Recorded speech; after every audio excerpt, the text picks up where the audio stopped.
zat tambahan ataupun eksipien agar obat dapat digunakan secara aman, efektif, dan sesuai tujuan terapi. Jadi dalam membuat atau memproduksi suatu sediaan farmasi itu sangat banyak pertimbangan-pertimbangan sehingga dapat diproduksi obat ataupun sediaan farmasi yang aman, efektif, dan sesuai dengan tujuan terapinya. Nah, di sini secara garis besar ada klasifikasi bentuk sediaan. Ada sediaan padat, cair, semi padat, gas, kemudian ada sediaan steril. Nah, untuk beberapa jenis klasifikasi bentuk sediaan ini ada beberapa persyaratan dalam evaluasi sediaan farmasinya. Jadi sediaan padat, sediaan cair itu akan beda. Akan beda parameter-parameter evaluasi yang akan dilakukan. Nah, ini tadi komposisi sediaan farmasi. Ada bahan aktif dan excipientnya. Jadi dalam proses analisis farmasi, untuk analisis bahan aktif itu perlu dilakukan beberapa pertimbangan terkait instrumen yang akan kita pakai ataupun terkait bagaimana preparasi sampel yang akan kita lakukan. Kenapa? Karena di sini tidak hanya bahan aktif atau zat tunggal yang akan kita analisis. Di dalamnya ada campuran beberapa eksipien, di mana eksipien ini akan mempengaruhi hasil analisis jika preparasinya salah ataupun pemilihan instrumennya salah. Nah, eksipien ini contohnya apa? Bahan pengikat, pengawet, pelarut, dan lain-lain. Nah, di mana untuk komposisi sediaan farmasi ini harus sesuai dengan monografi resmi atau pedoman formulasi untuk menjamin keamanan dan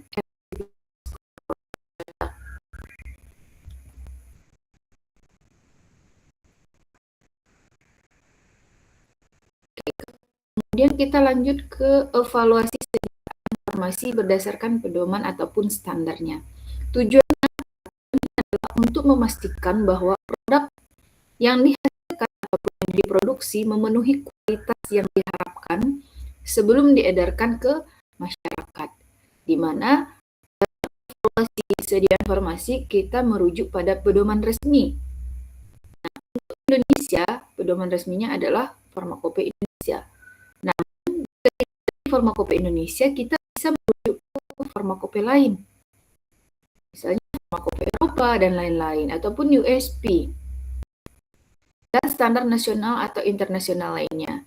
Jadi, pedoman utamanya adalah Farmakope Indonesia. Jika tidak ada di Farmakope Indonesia, kita merujuk ke pedoman resmi lainnya. Jadi bagi teman-teman yang belum pernah lihat Farmakope, coba dibuka-buka lagi Farmakopenya.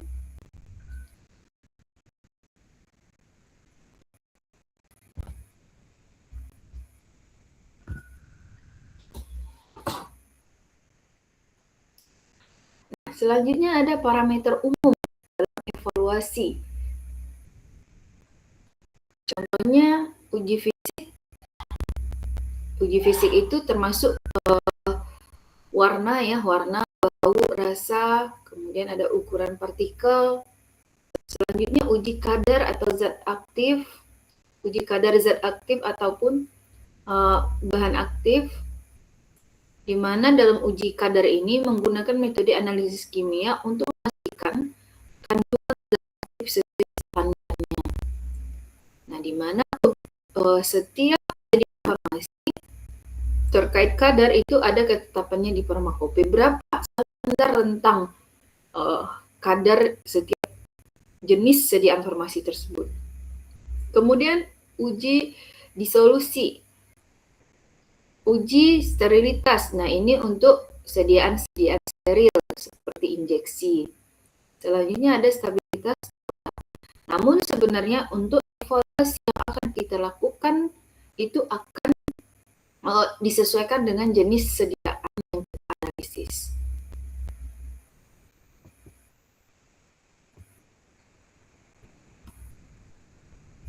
Terkait komposisi tablet tablet kita nggak perlu bahas lagi. Nah, ini adalah evaluasi tablet berdasarkan standar. Nah, ini merujuk ke Farmakope Indonesia. Yang pertama itu uji fisik. Nah, uji fisik yaitu penampilan. Penampilan ini warna ya, warna, bentuk, kemudian permukaannya itu halus atau kasar, atau mungkin permukaannya seperti apa, ada atau tidaknya cacat seperti retak atau pecah. Nah, itu kita lihat secara organoleptis seperti apa. Kemudian ukuran dan berat. Nah, ini mengukur diameter dan ketebalan tablet. Tujuannya adalah untuk memastikan konsistensi bobot antar tablet. Selanjutnya warna. Oke, uji yang kedua adalah uji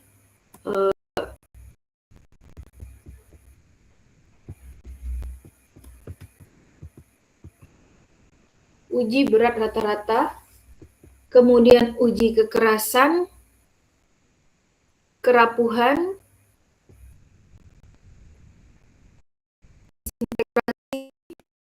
uji disolusi, kemudian kadar zat aktif.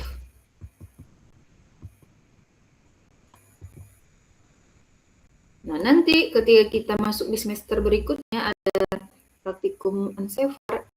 Uji ini atau evaluasi ini akan teman-teman lakukan, tetapi tidak semua uji yang bisa kita lakukan saat praktikum. Nah, untuk uji-uji seperti disolusi, kemudian, nah disolusi harusnya sudah praktikum di teknologi formulasi kalau nggak salah. Kemudian untuk sediaan steril, ada beberapa poin yang tidak kita ujikan, seperti mikrobiologinya tidak, kemudian untuk kadar zat aktif. Nah, ini kita bisa menggunakan beberapa metode analisis. Nah, sebenarnya untuk di farmakope, silakan nanti dibaca-baca farmakopenya. Biasanya di sana tertulis instrumen yang digunakan itu adalah KCKT. Kenapa? Karena KCKT ini dia lebih sensitif, kemudian dia lebih spesifik. Jadi ketika di dalam sampel uji kita terdiri dari banyak senyawa, KCKT itu bisa menganalisis tanpa dipengaruhi oleh campuran ataupun zat-zat tambahan lainnya. Nah, namun kalau untuk spektro bisa kita gunakan, namun di spektro ini perlu dilakukan optimasi seperti optimasi preparasi sampel. Nah, di sini harus melakukan proses ekstraksi terlebih dahulu. Kita pisahkan antara zat tambahan dengan zat aktifnya, sehingga zat tambahan diharapkan tidak mempengaruhi hasil absorbansi dari zat aktif yang kita ujikan.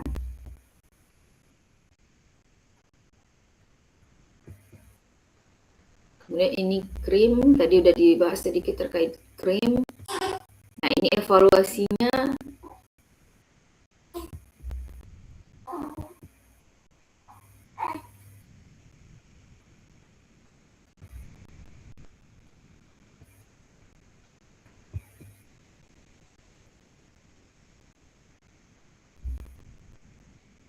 Ini contoh formulasi komposisi sediaan krim. Nah, ini juga kalian sudah belajar di mata kuliah lain, kita skip aja.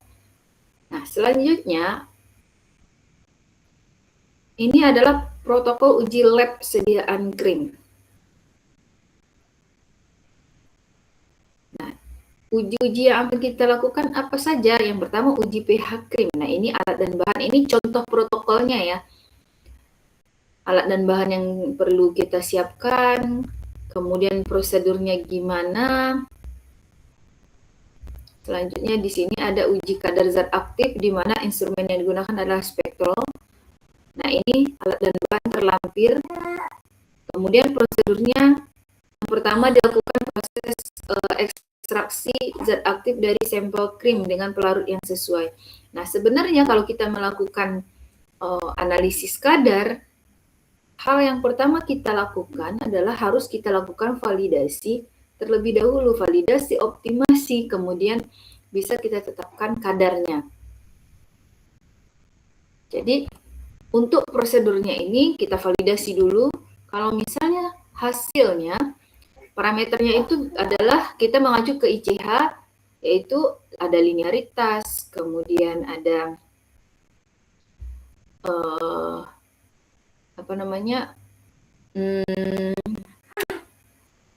presisi, akurasi presisi, kemudian ada spesifisitas, kemudian ada LOD, LOQ. Nah, itu semua parameter-parameter yang ada di CEH ini harus kita ujikan di validasi dan nilainya harus sesuai dengan standar yang sudah ditetapkan. Nah, kalau misalnya yang kalian dapatkan, yang kalian ujikan itu sesuai dengan standar yang sudah ditetapkan, barulah kita bisa lanjut ke analisis kadar.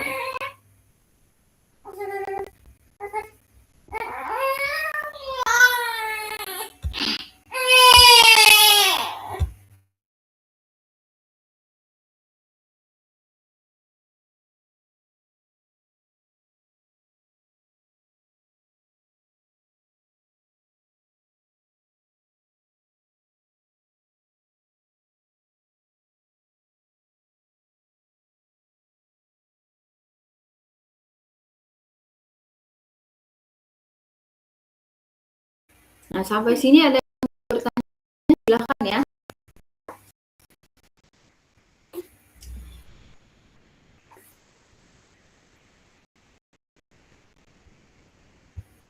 Nah, kemudian ini adalah aerosol, sediaan farmasi yang mengandung zat aktif dalam partikel halus atau tetesan kecil yang disemprotkan dari wadah memberi tekanan. Evaluasinya juga akan khusus, akan beda dengan semi padat. Nah, ini adalah komposisi utamanya. Evaluasi sediaan yang bisa sesuai dengan standar farmakope seperti uji penampilan fisik, uji berat semprot, kemudian uji jumlah semprotan efektif, kemudian uji ukuran partikel, uji tekanan dalam wadah, uji kadar atau penetapan kadar zat aktif, uji sterilitas, dan stabilitas produk. Nah, ini adalah contoh metode uji evaluasi sediaan aerosolnya.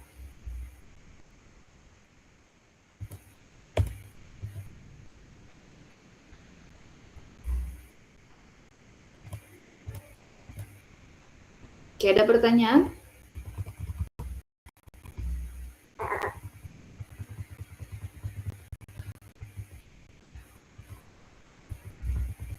Jadi setelah kita belajar di antara, harapkan teman-teman bisa membuat protokol uji untuk beberapa jenis sediaan farmasi. Contohnya tadi ya, sediaan krim, gimana protokolnya, apa saja alat bahan yang akan dibutuhkan. Selanjutnya, prosedur kerja dalam evaluasi dan analisis kadar untuk sediaan farmasi tersebut bagaimana. Jadi harapannya membuat protokol itu, karena nanti itu juga akan diberikan tugas membuat protokol ataupun prosedur kerja sendiri. Modulnya tidak ada, teman-teman yang akan membuat bagaimana prosedur kerjanya. Nah, dalam membuat protokol ataupun prosedur kerja, kita merujuk ke pedoman yang ada di farmakope, ataupun kalau tidak ada di farmakope, kita lihat dari beberapa jurnal penelitian.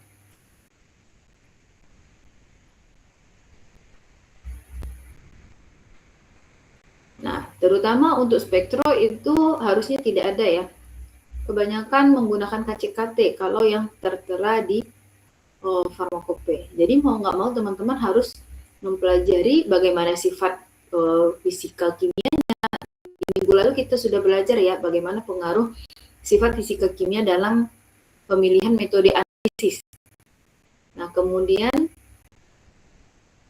selain sifat fisikokimianya, kita pelajari lagi ini bentuk